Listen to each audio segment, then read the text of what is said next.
Hello, welcome beautiful souls to another episode of the Fairy Elephant Effect, where we dive into the deeper conversations that connect us to who we truly are.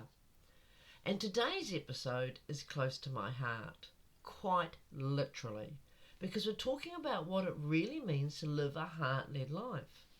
You've probably heard me use this phrase often, but I wanted to dedicate a whole episode to unpacking it, explaining not just what it means to me personally, but also the science behind it, and how this one concept can change everything in how you live, love, work, and make decisions.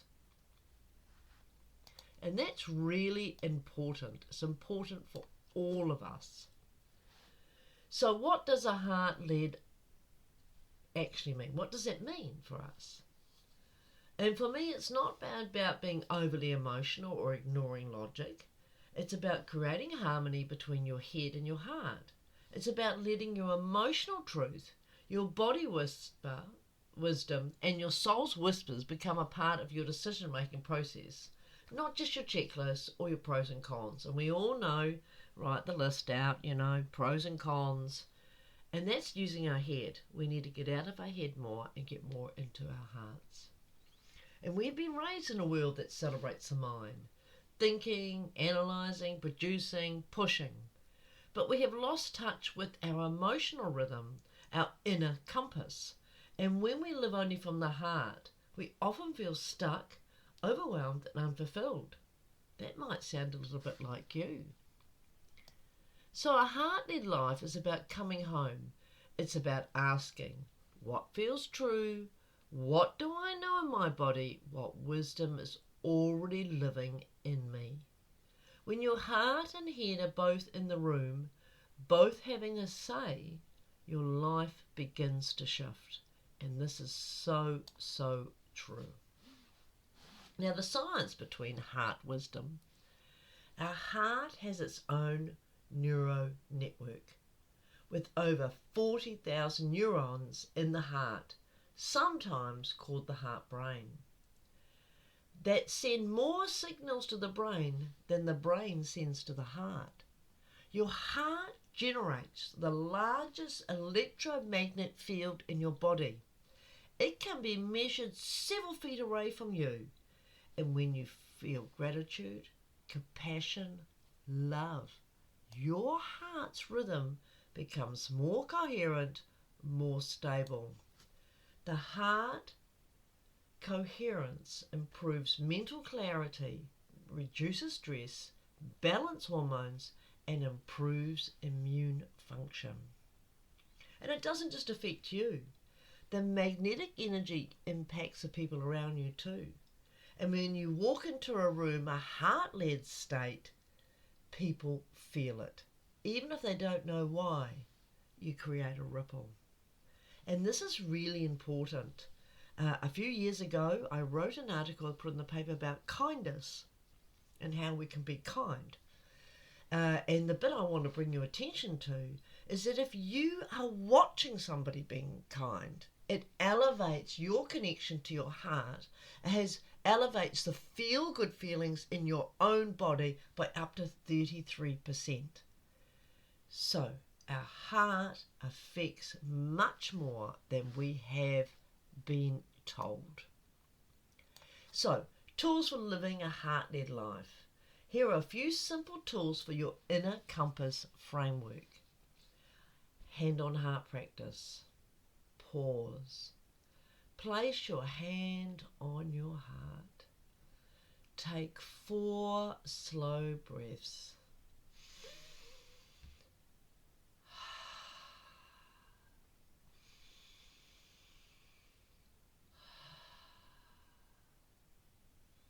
What do I feel? What do I need right now?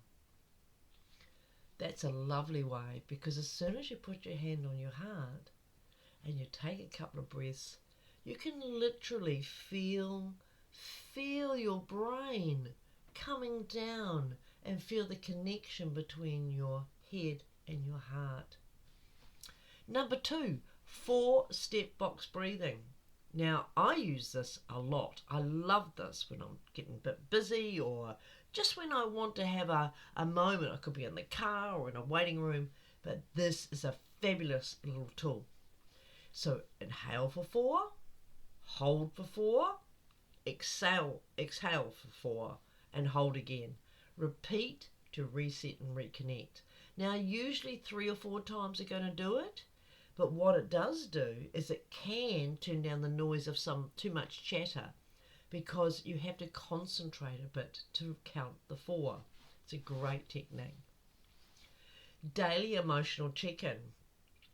Ask, where am I leading from today, my head or my heart? Again, you can put your hands on your heart, take a breath and ask yourself this question. And number 4 is EFT tapping, a powerful technique to release emotional clutter, trauma, limiting patterns, so you can hear your heart clearly. Now, if you would like to do some EFT tapping, just get hold of me. I just love tapping. It changes people's lives and it creates lasting change. So here's some reflection questions for you. Reflection prompts can you take away from today? You could take away, what is my heart telling me? Where in my life am I overthinking?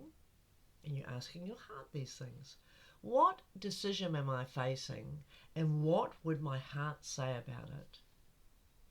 And where can I bring more softness into my life? Last week, I introduced you to the sway. So use the sway. Hands on heart, use the sway and ask yourself these reflection questions, because you're connecting, aren't you? So as you move through your day, try this. Pause, breathe, hand on heart. Let your thoughts speak, but let your heart respond. Let both guide your way. And use the sway. This is what is meant to live a heart-led life. This is your inner compass speaking. The more you listen, the more life will begin to feel aligned, soulful, and true. If you would like to know more about my Business Reset program, which is a wonderful way for businesses to remove clutter, get clarity for their staff, more confidence, less stress, and are going to be more productive, sing out, or any of my one-to-one services, which is like the Release and Realign program or EFT counselling, you can email me on lizziesinsights@gmail.com. Until next time, keep coming back to your centre, keep coming back to your heart, because you